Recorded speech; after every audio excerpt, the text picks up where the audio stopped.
Hi, welcome to Innovating Leadership, Co-Creating Our Future. Today's topic is leadership trends for 2021 and beyond.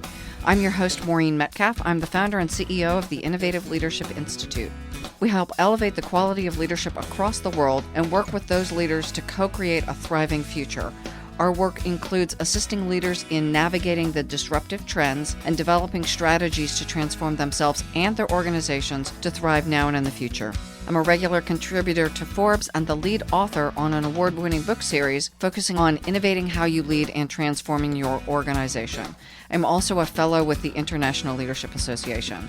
I'm delighted that joining us today is Christopher Washington, a regular guest on the show. So Dr. Christopher Washington is a tireless supporter of global leadership development, designer of accessible and relevant education, and champion of the role of universities in workforce development.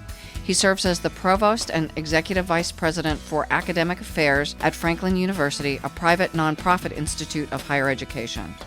Dr. Washington takes an active role in local community by serving on the board of International Visitors Council and on the U.S. Global Leadership Coalition Ohio Advisory Council. He is currently a member of the Forbes Nonprofit Council and serves as the chair of the board of directors of the Washington-based Global Ties U.S. We're facing unprecedented changes in our world today. These changes range from geopolitical changes to the impact of the pandemic has had on everything, from how we work to technology accelerating and corresponding need to change leadership. Today we'll talk about the top 7 trends Christopher and I see for 2021 and beyond, and explore how we anticipate these trends playing out, the source of the trends, and the leadership competencies we think are required to successfully navigate them.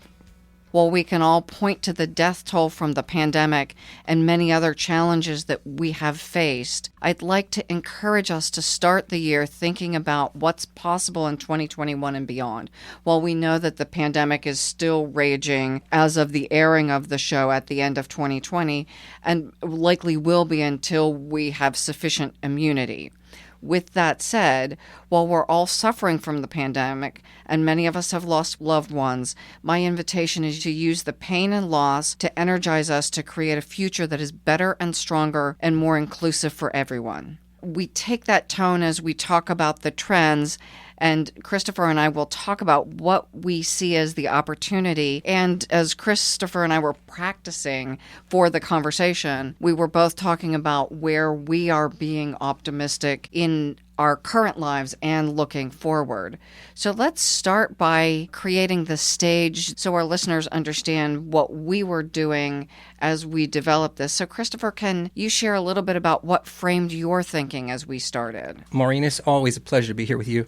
You know what framed my thinking is I'm an educational leader, and so I have to think about my own teams, the signals that are changing in the world that enable me to lead them effectively, the leaders I work with on a national and international level, and the challenges they face, and how I can communicate these signals to them, and also our students. How do we best prepare our students for a future world that's a little bit more volatile, complex, uncertain, and ambiguous?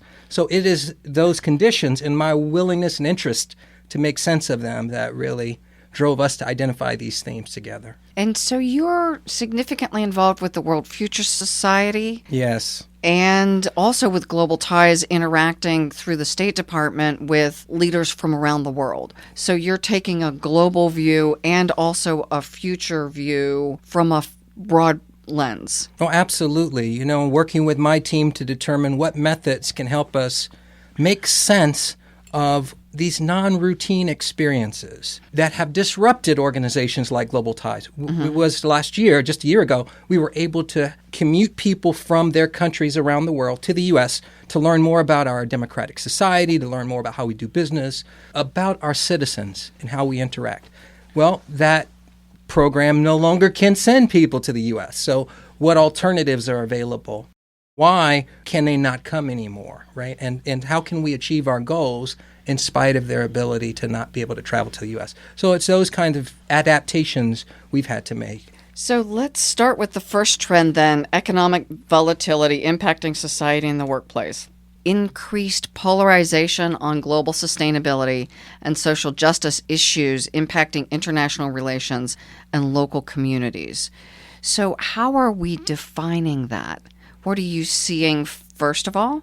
There's a grab bag of issues here. There's a lot of things to talk about. Market. When you talk about economic volatility, for example, you have to go to the Financial Times, you have to go to Forbes. They're regularly discussing the impact of market volatility, the challenge with the added complexity of COVID and a second wave of that, the tech giants reporting disappointing quarterly earnings, and whether or not the government's going to have a stimulus package, for example. So all of these factors interconnect and create complexities that we have to make sense of as they impinge on our ability to make decisions in organizations and to lead our people. So economic volatility, I love that you talk about interconnections and global interconnections. I had a couple of observations just from the last week. So one is I participated in the A4S, the Accounting for Sustainability Summit, last week, and Ban Ki-moon, the former United Nations Security General, spoke. And he was talking about the importance of multilateralism and the U.S. returning to participating in solving some of the current challenges with decarbonization and restoring biodiversity. And specifically why we care about the climate is the impact it has on our businesses. Not that we don't also plan to be living on the planet and hoping that climate change isn't going to severely change our demographics and where and how we live. So 19 of the 20 hottest years on record have occurred in this century, and we're in 2020. Yes. Right? So the last 6 years have been the warmest, and this year may even top the list, according to Carbon Brief. So one, we're in a time that we're seeing disruption not only from a pandemic, but from a climate perspective that will impact everyone on the planet.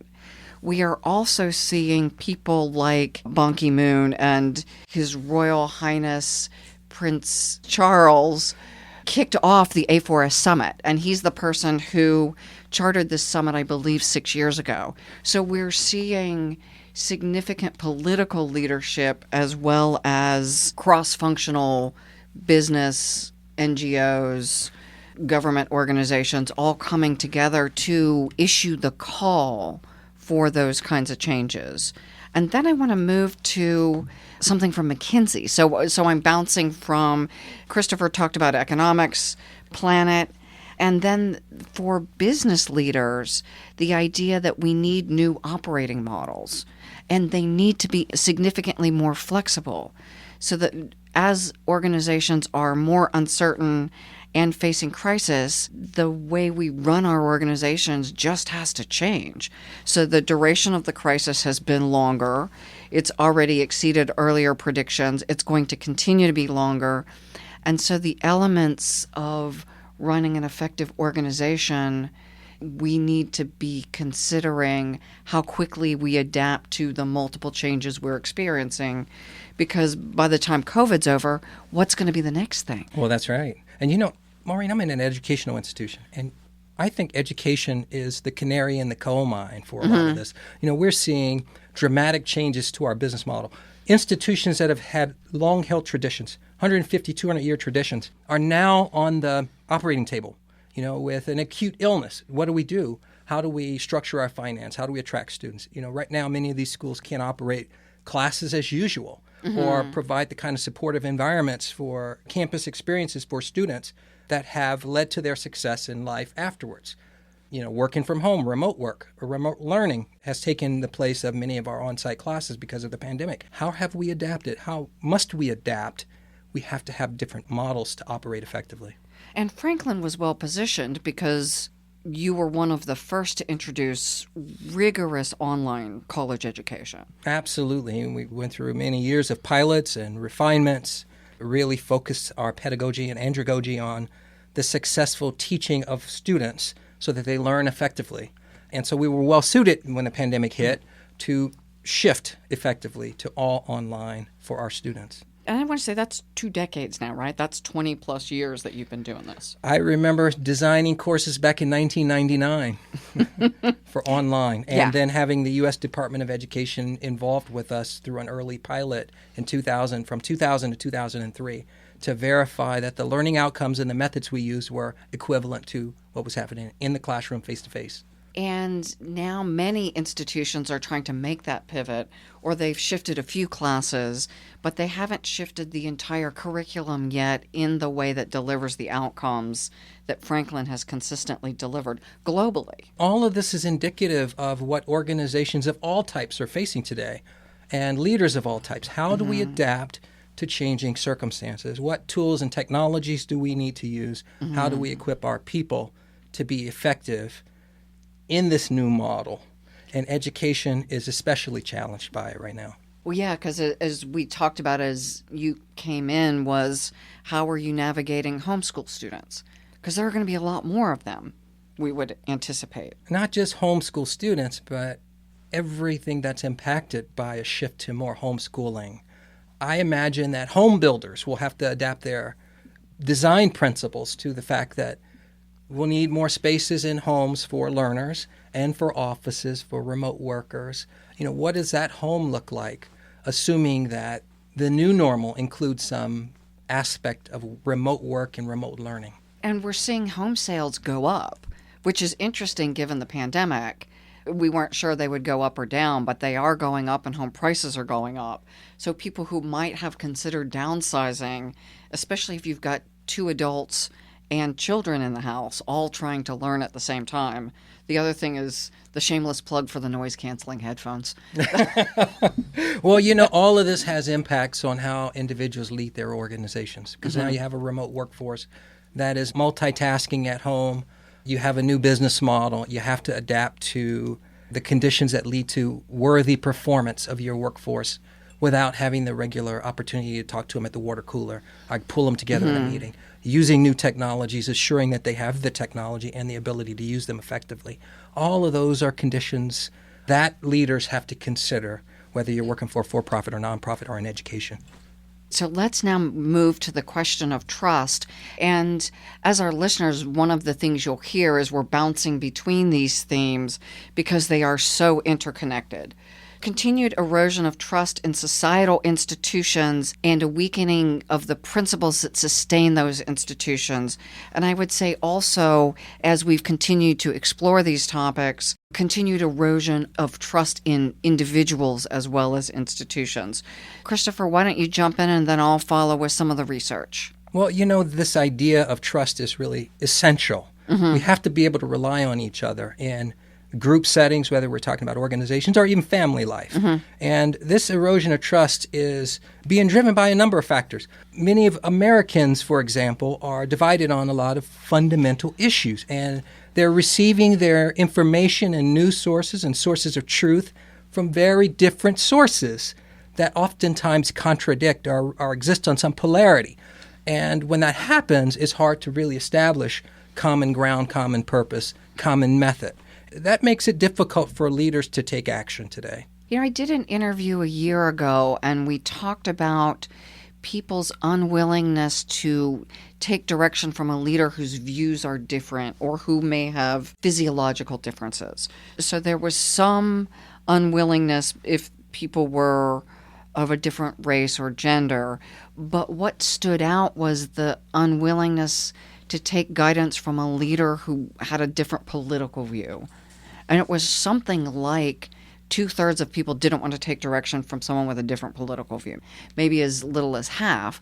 But if you add the different factors together, if you look different and you believe in different things, the probability that your employees will take direction from you is small.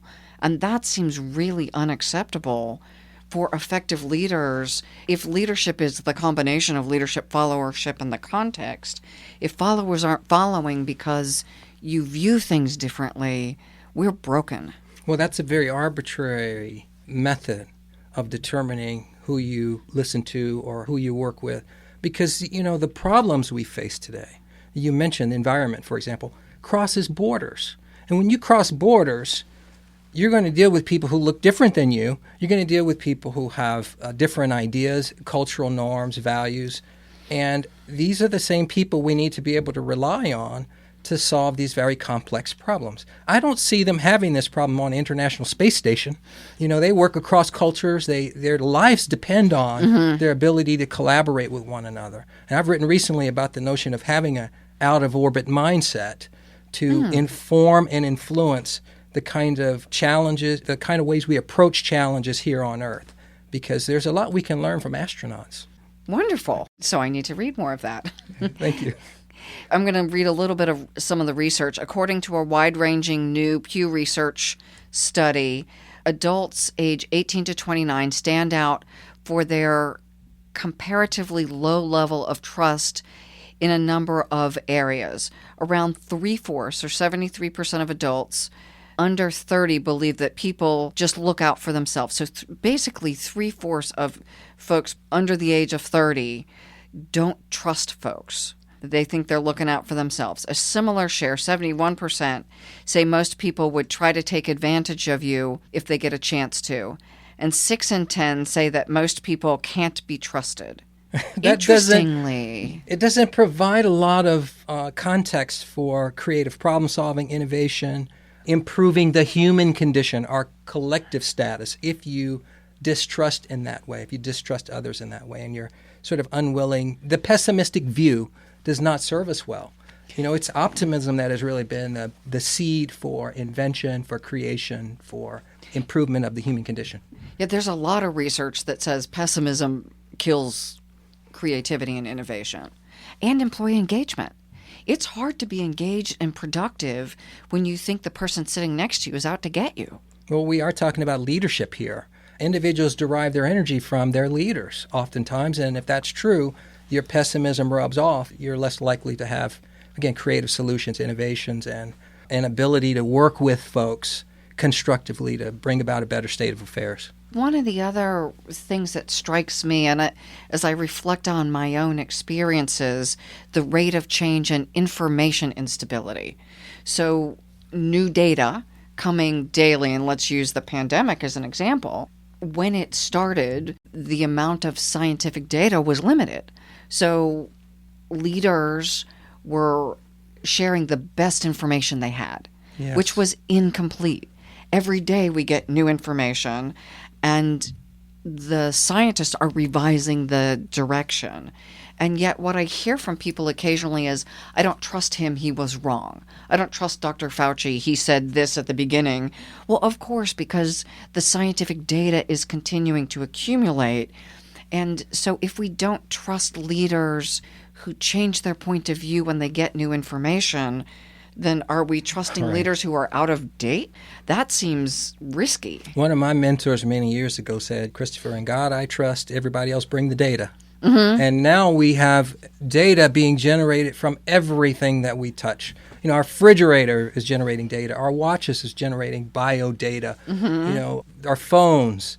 I think there's some estimate of 40 gigabytes or zettabytes, some large number that I can't even fathom of data being generated each day.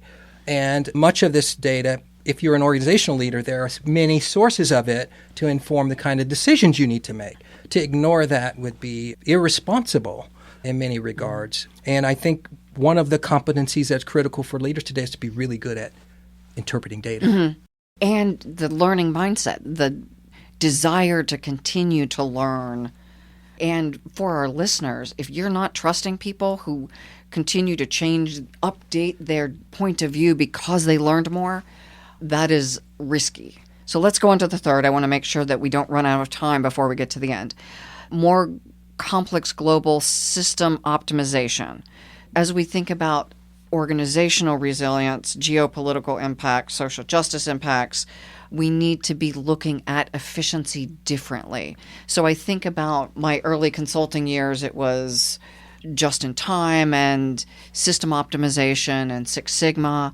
And now during times when we have more shocks to the system, optimum may be less, quote, efficient because we're having supply chain shocks. And this holiday season is a good example. distribution companies aren't able to manage the volume of shipping that's happening right now. It's amazing, isn't it? I mean, you think about DoorDash, food popping up at your door, boxes. I can't tell you on a daily basis how many boxes show up at my door. We don't do as much shopping out, even grocery shopping as much as we used to. All of these things have the ability to come to your home. But what does that mean? It means you have to optimize systems of supply chain in order for that to happen. All of that's driven by technology innovation. It's generating data, and it's causing us to think not just about the outcome of, whether it's financial or efficiency, but also productivity, quality, customer satisfaction and customer service, employee satisfaction and morale. All of these factors work together to contribute to organizational effectiveness, and leaders have to be in tune with all the contributing factors to organizational effectiveness. And how they're changing. And how they're rapidly changing under changing circumstances. As we think of organizational resilience, and back to then human resilience, and the sense of how belonging contributes to trust. So if I don't have a sense of belonging, trust goes down, employee engagement goes down, organizational resilience goes down. So it really is interconnected, and just the sense of what is appropriate in a business setting now. What do we share? That has changed to create a sense of belonging in a remote context. Well, I know a lot of organizational leaders like myself have made an adaptation over the past few months during the pandemic to have more frequent assemblies of their employees, to explain to them the signals that we perceive, to set expectations around efficiency and effectiveness that are changing, rather than leave it to chance and ding a person for not performing in sort of this hyper fast way because it's an unwritten rule or an expectation. I think the communication and engagement and sharing helps to build the trust, helps to connect people to the purpose of what you're doing. It gives them a sense that they're part of a larger group. On that note, and specifically focused on speed, I would encourage you as our listeners, how do these three trends impact you? So first is volatility. Second is erosion of trust in our institutions and in each other. And then the third is how do we optimize our global systems, moving away from necessarily economic optimization to organizational resilience. Today, Dr. Christopher Washington and I are talking about leadership trends for 2021 and beyond. And the next trend, number 4, is increased expectations to deliver results faster. One of the things I hear often now when talking to senior leaders is we used to see a longer timeline to implement change. And when we had to send people home for the pandemic, we saw that people changed incredibly quickly. And so now that's the expectation, that we will continue to expect that rate of change. And my concern, again, talking about how humans change versus how machines change, is when we see the heroic change, we're implementing new algorithms and behaviors. We haven't necessarily fundamentally changed how we do the work. I'm just working from home because I think it's a 2-week deal, not because I'm going to do my work differently. And Christopher talked about how do we navigate office spaces and make it comfortable for people to be engaged and productive, again, versus a fire drill. Well, there is an increased expectation of delivering results faster. And I think this COVID time period really required that we shift how we do work and oftentimes shift systems.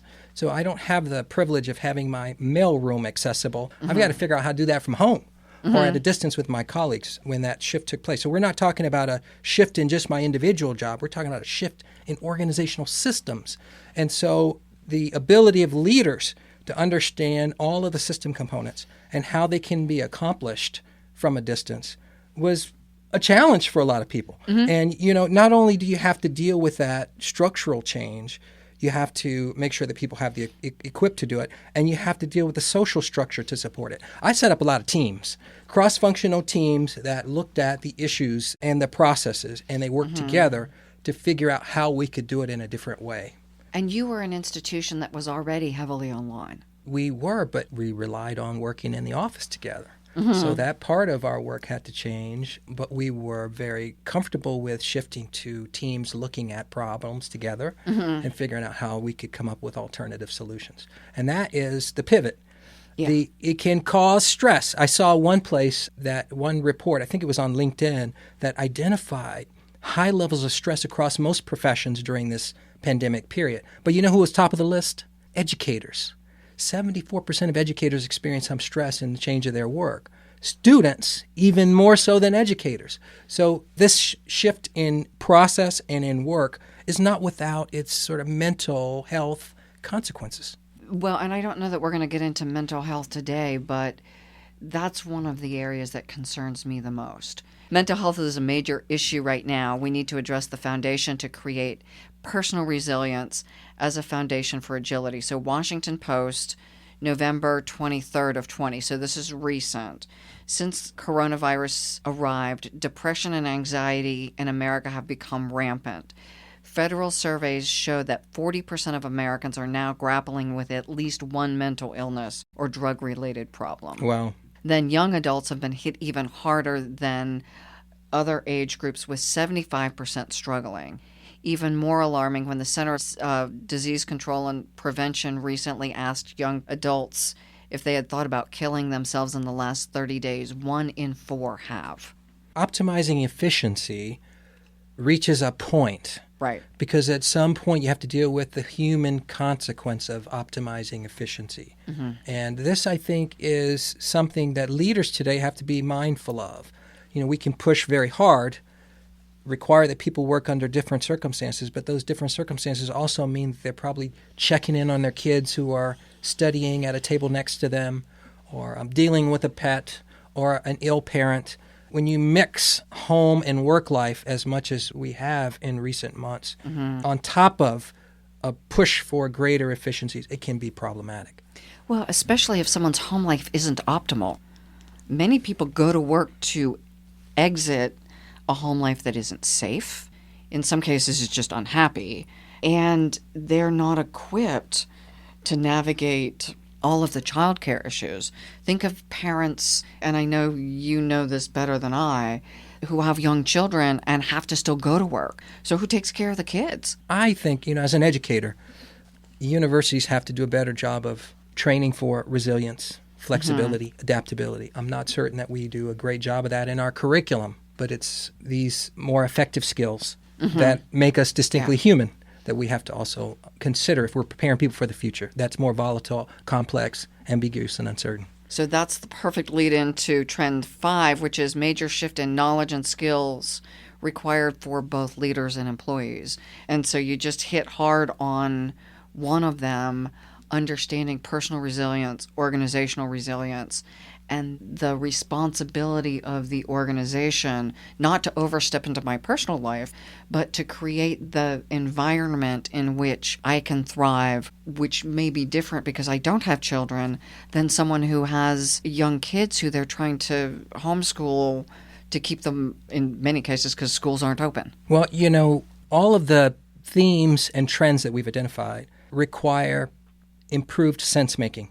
They require that we collaborate more effectively with other people, that we're more resilient, flexible, and stress-tolerant. Those are factors we have to think about, in addition to all of the technical skill proficiencies that are required to be successful in a hyper-automated world where there's artificial intelligence and human-machine interactions. I mean, there are amazing reports out there by the Organization of Economic Cooperation and Development, the World Economic Forum, and the Institute for the Future that talks about these major skill gaps that are emerging that will have a very difficult time fulfilling the demand of these competencies and roles, such as data analysis. We talked about big data and the increased amount of that. IT, mobile, web, supply chain, as we've discussed, but also marketing and customer service. All of these areas are changing. But on top of our technical proficiency to deal with these, we also need to tap into and educate people on the aspects that make us distinctly human. And especially after periods where we've been very comfortable and everything's been disrupted. How do we help people adapt? Yeah, well, you mentioned the World Economic Forum and the data about in the 5-year period from 2018 to 2022, at least 54% of all employees will need reskilling and upskilling, and only 30% of those people are getting the skill shifts, and those are generally the people who are higher compensated. So the folks who have the least are, again, less likely to get retraining, and then they, in many cases, become unemployed. You need a retraining plan. You need an upskilling plan for people. If you're sensitive to the needs of your workforce, rather than laying people off, there are many other alternatives that require more active engagement by leaders in organizations today. Retraining, reskilling. There's job sharing. The job market is changing quite rapidly, and it's really imperative on us to think about what are the demands of the organization. How do we cover those responsibilities with our employees, and what do we need to put in place to prepare them to do so? The World Economic Forum talked a lot about public-private partnerships. What's the responsibility of the organization, and what can they absorb? If you're a low margin, just staying afloat, what you can do for your employees is limited. I'm in an educational institution. I have to think about the needs of employers and partnering with them to determine what they need in order for us to design learning experiences that help them, our graduates, achieve that level of competency. It can't just be educational institutions. It can't just be employers. It has to be the partnerships between the two. It has to be industry associations. It has to be government. Nonprofit organizations play an important role in education and upskilling. No institution in society can do this alone, given the volume of people needed to have different skills to meet these needs. Well, and this data was 2018 from the World Economic Forum, so it was pre-COVID when we were just looking at artificial intelligence, machine learning, robotic process automation. Now we're also looking at social justice issues, environmental issues, at COVID-related issues, all of the stuff we were looking at plus more. I imagine the pandemic really amplified attention to many of these issues. I mean, you can't have an organization today and leave half your talent on the sideline. So diversity, equity, and inclusion issues are becoming more prominent to enable inclusive excellence. How do we bring the best to the table to help us solve these problems? How do we fill these skill gaps and needs? How do we work together across borders to improve the human condition? You know, you have to be able to work with diverse groups of individuals in order to make that happen. Absolutely. And I'm thinking through kind of environmental, social governance, the ESG board certifications that are becoming more common, but not yet common.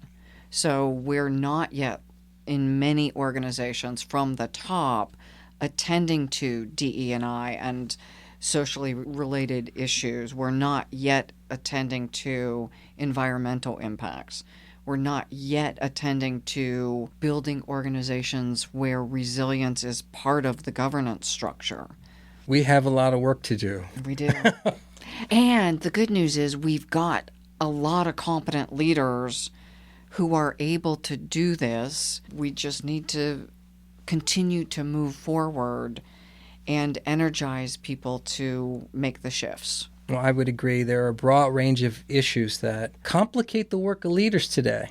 But if you ignore these issues, you will likely not have the kind of workplace that can be most effective, most efficient, and or develop the kind of society that we all prefer. Where more people have more opportunity. It's not a 1%er. It's certainly my goal is all people are able to thrive. That may be considered delusional by many, but... Well, it's a worthy goal. All people have the opportunity to thrive and prosper. So trend 6, need to increase personal agility in all facets of life. And Christopher, I think you've hit that as we hit every topic. We as individuals need to build our agility, even people who are resilient. There's just so much going on. We hit the topic of depression already, and what we didn't talk about is for people who are depressed, for people who are facing other mental illnesses, it's hard to be engaged. It's hard to trust your colleagues. It's hard to be innovative and creative because of the physiological condition. I can't be agile if My fundamental basic needs aren't being met, for example. Yeah. And, I wonder 5 years from now, Maureen, what kind of positions will be essential for the success of organizations? Will every organization have an organization and health and wellness person who can advise and coach people on, how to overcome these challenges? Will we be more sensitive as leaders to giving people opportunities to deal with different projects so they learn to be more adaptable and resilient? Give them a chance to work on new pilot programs and projects with different parts of the organization. How do we enable people to be more resilient through our work assignments, through the experiences we create for them? I think there's a real opportunity here for leaders. I think there is as well. This moving into the fourth industrial revolution and the recognition that many of us still fall back in habit to what we grew up with, that didn't look at the importance of sustaining resilience for our workers. It was, this is how we do things, and more of a you follow direction than you engage people. And it is now the responsibility of the leader, in many cases, to ensure their workers, workforce, colleagues are treated like the precious humans they are, not like commodities. Yes, that's right. Well, when things are all going smoothly, you need managers. But when things change, you really do need leaders. And you need leaders that can provide guidance and support and direction to employees. And part of that is that reset for employees is a strong leader who can say, here's our new purpose. Here's our new picture of the outcome.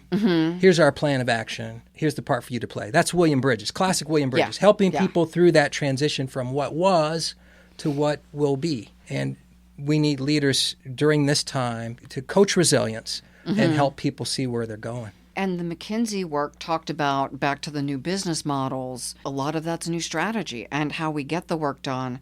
And it appears that the breakdown is often with middle managers.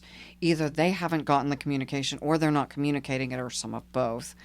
And then add to that the organizational exhaustion of what we expect of you to keep the ball rolling during challenging times and concurrently change the business.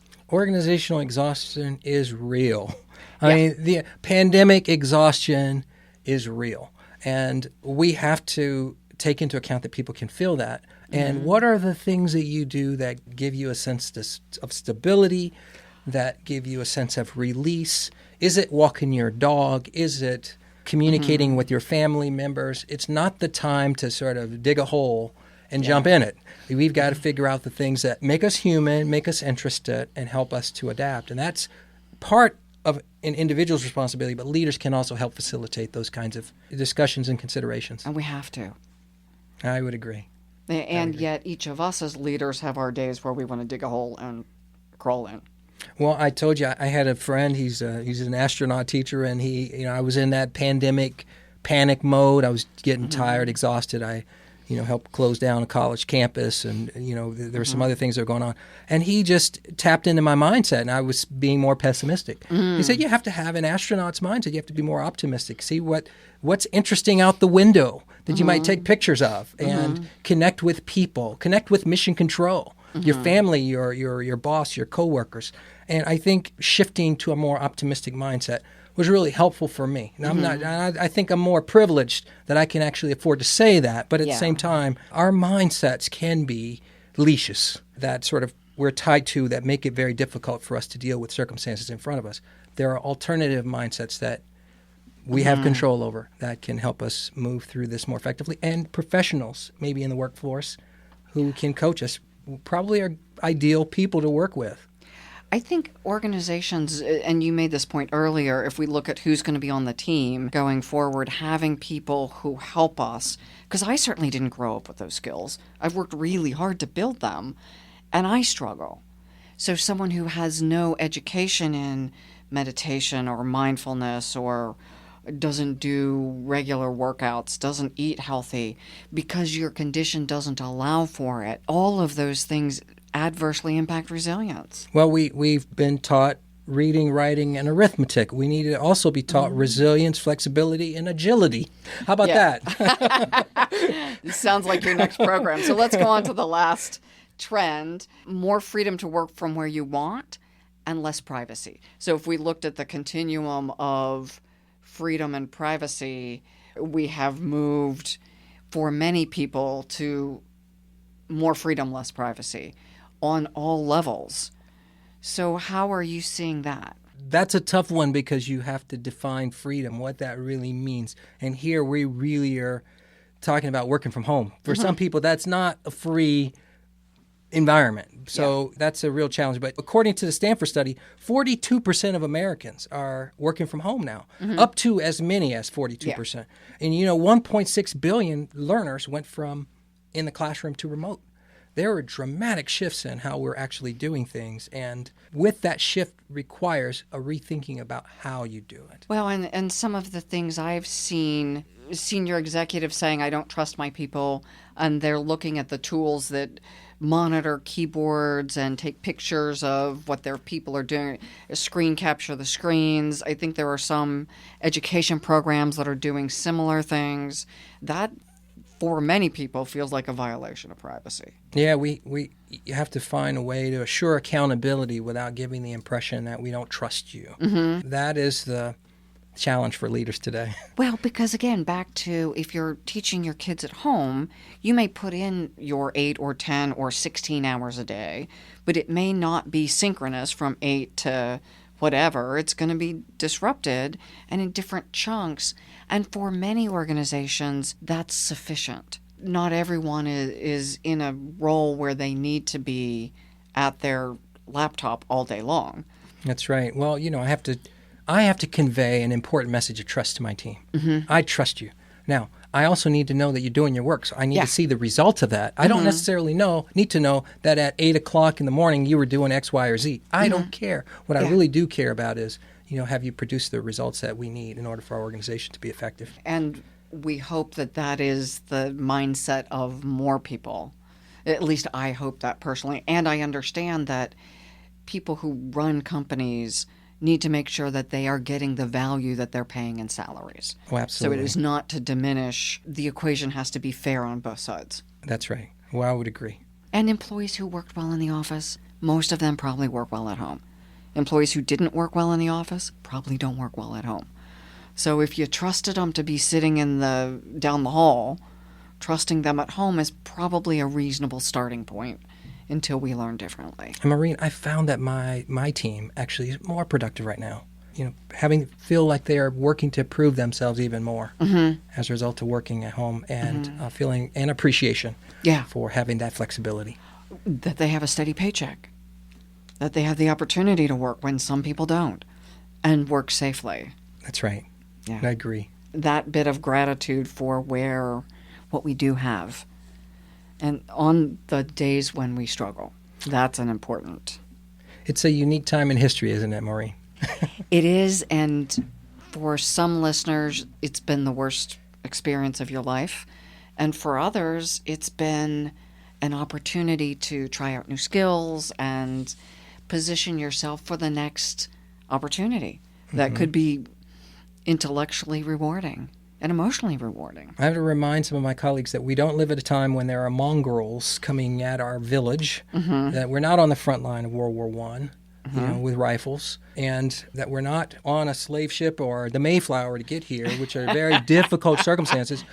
We live in a pretty prosperous time, although we are facing some unique, once-in-a-lifetime challenges. And that reframe can be helpful, although just like somebody who's drinking doesn't want to hear they've had too much to drink. No, that's true. Hey, not always the right time to say it, but hopefully park that thought.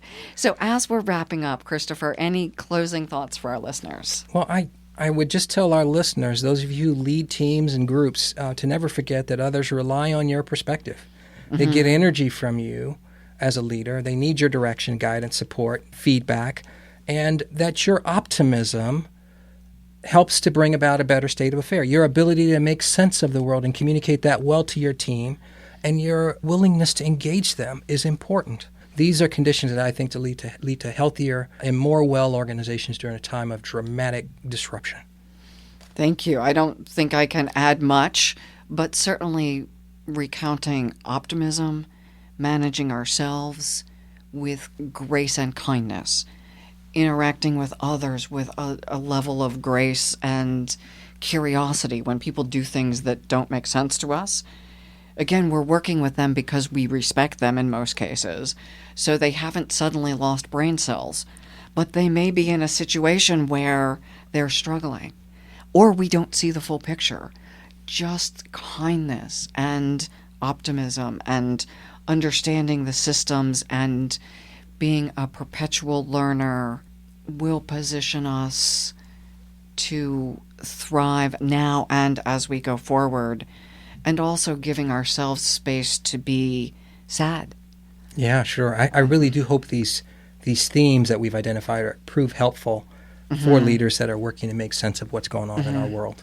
The sense making is a big one. How do I interpret and continue to reinterpret and take that interpretation through my business model? That's right.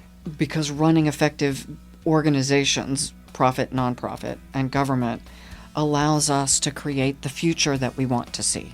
We have a part in it. We do. All of us. All of you listening have a part in it. If it's to be, it's up to me, up to us. So I encourage everyone to continue to engage in the most constructive way you can to co-create the future you want to see. Thank you for listening. This is Maureen Metcalf and Dr. Christopher Washington. Please like us, share us, write comments, give us feedback. Thank you.